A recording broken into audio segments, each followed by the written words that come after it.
she's just taking in what's going on. You know, she's got the steam in her lady parts, and the sisters are like, spread your legs even more, you gotta feel the steam.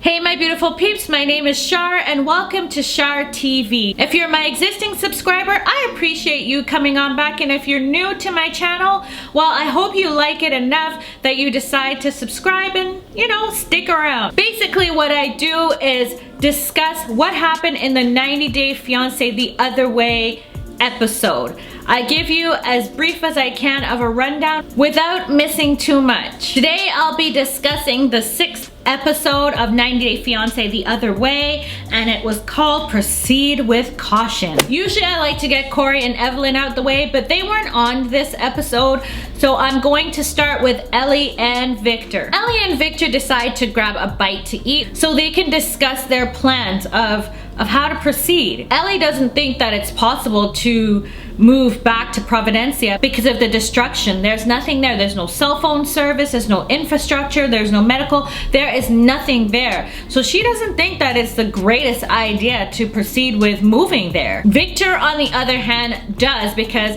that's his home. His family's there, everything is there, and he's concerned as well with what they have left there, that people are gonna come along and start picking at what is left because nobody's there, right? So it's like a free-for-all. So of course he wants to head back there as quickly as possible and start to rebuild. We could get an apartment here.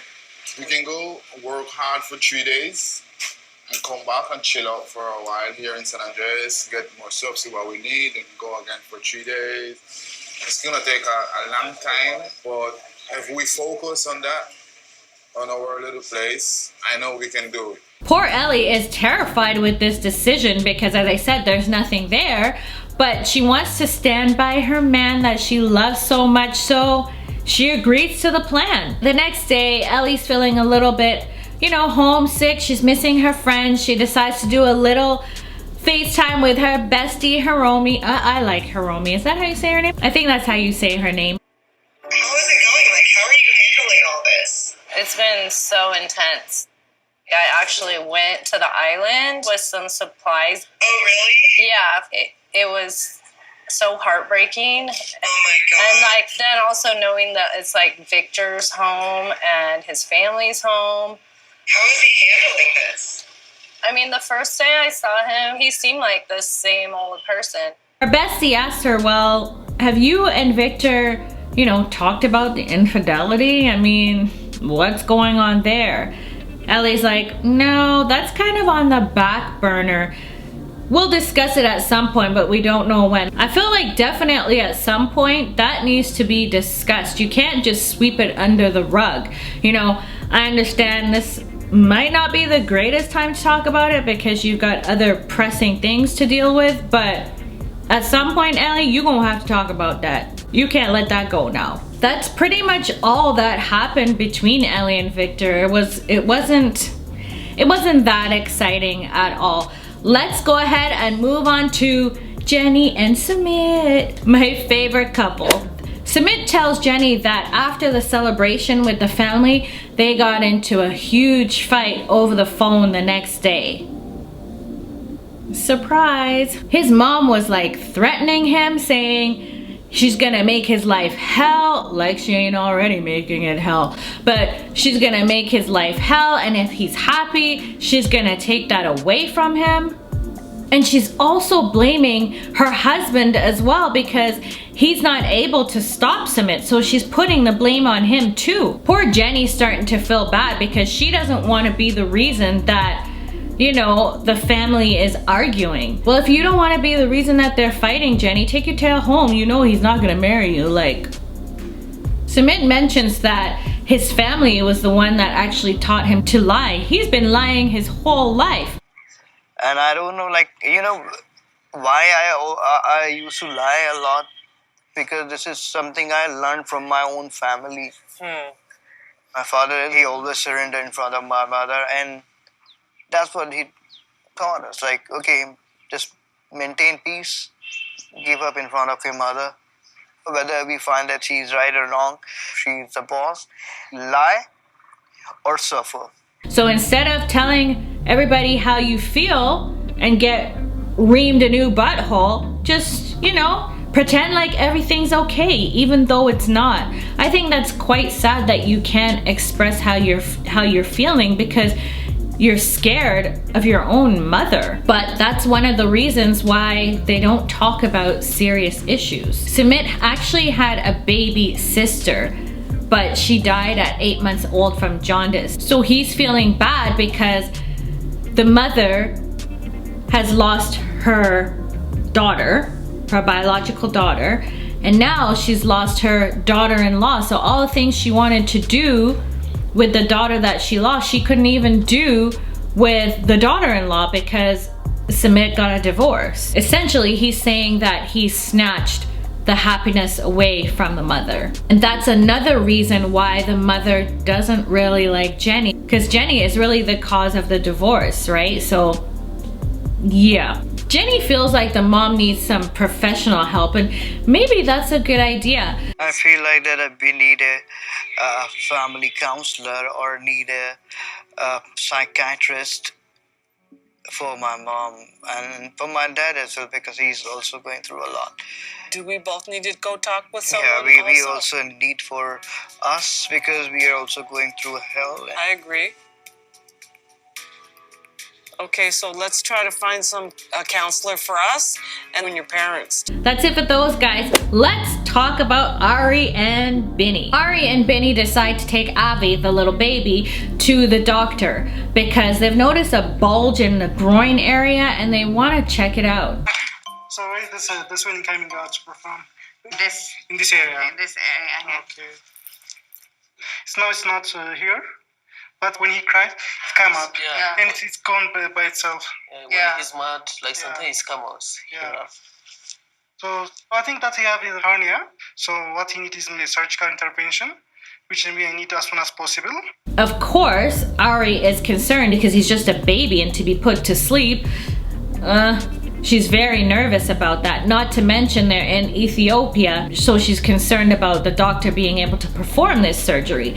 She's asking a bunch of questions, which I feel is normal because you're in a different country and you're a new mother, so I feel like she was in the right to ask a whole bunch of questions. I've been seeing on social media that some people thought it was very, very annoying, but hey, she's in her rights to ask a pile of questions here. Oh boy. We knew this was coming.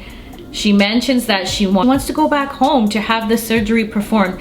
And reason being is because she has insurance there too, so it's gonna be covered.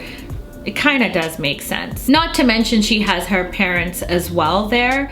Of course, poor Binny is like terrified. He doesn't want her going to the US because he's scared that she might not come back, just like the ex-wife. Now this pissed me off, guys. While Binny is getting his haircut at the barbershop, Ari decides it's a great time to tell Binny that, let me take a sip because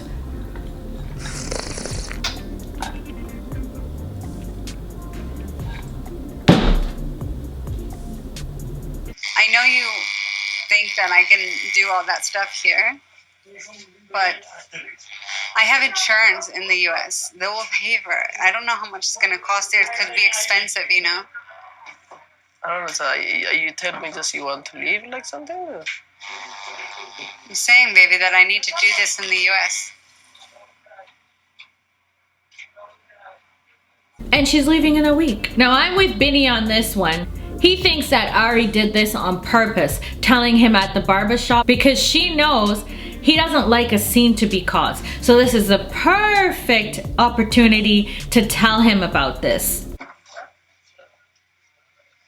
Even thinking about it makes me sad. I really don't want to leave you. I'm not trying to leave you. Like, I'm sad about it. Really, I am. I'm sorry, but I really have to do this. It's really important. I don't want you to hate me. Like, I'm worried about it. Binny is really upset that she did that, number one. Not only did she do that, but just, you know, going behind his back and booking the tickets without discussing everything with him first. She just went ahead and did it. He's even feeling that Leandro played a part in this because they talk all the time. So he's thinking that Leandro is the one too that convinced her to go back home to the US. Still feeling uneasy about this because his ex acted the same way. Don't worry, I'm not gonna leave. Da, da, da, da, da, da. Next thing you know, she's on a trip to the US and she doesn't come back home. He shouldn't lump everybody in the same category, but at the same time, I do understand where he's coming from. What do you think? Let me know in the comments below. Binny leaves the barber. He didn't even finish getting his haircut, y'all. He left the barbershop. He's like, I need some air. They're out in the road and he's on his knees begging her not to go. I promise you, please don't go, please. Let's talk it out, not in the middle of the street, not in the Yeah, I don't want to lose just my family. Please. Please. Huh? If you love Baby, me. please think about it. You know, it's very hard for me trusting like another white girl, like. But I think you should really give me a chance. I think you should really think about it before you tell me not to go. I think you should really think about it. What do you mean, let's not do this here? You didn't think about that when you're in the barbershop with people around and you're telling him something like this out in public. That's something that should have been talked about at home. You don't talk about stuff like that out in public for everybody to hear. So what do you mean, oh, let's not do this now? Girl, bye. They go home and Ari decides to FaceTime her mother. Because maybe if Binny talks to the mom, he'll feel better about the decision. The mom, who's actually like, I think she's like an emergency trauma nurse, she stresses we're always going to be around the baby and Ari, so you have nothing to worry about there. After this discussion, he does feel a bit better about things, but still, of course, doesn't like the idea that she's going, but realizes that he can't force her to stay. The next day, Ari's going on a nice spa date with the sisters. Nice spa date.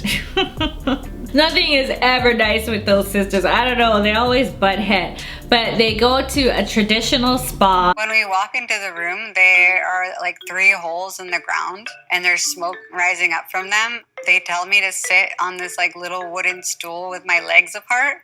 You have to open your leg as much as you can. I'm trying to open, but my butt is stuck in this hole. Poor Ari never knows what to expect, but you know what? Like I say, she always takes things like a champ. And she's getting butter in her hair. She's getting honey and coffee all over her face. This is not quite the spa day that she imagined. And she's feeling kind of nervous because she knows she has to break the news to the sisters. And the last encounter with them didn't really go so well. The whole time the sisters, they're so catty sometimes. The whole time they're looking at her like, what's wrong with this lady? Just relax and enjoy. They have to remember though, she's not used to all this, right? So it's normal for them, but it's not normal for her. They need to chill sometimes, you know, like geez. Ari does break the news to them. I have to tell you that I'm going back to the US. Avini has a hernia. He needs surgery on his hernia.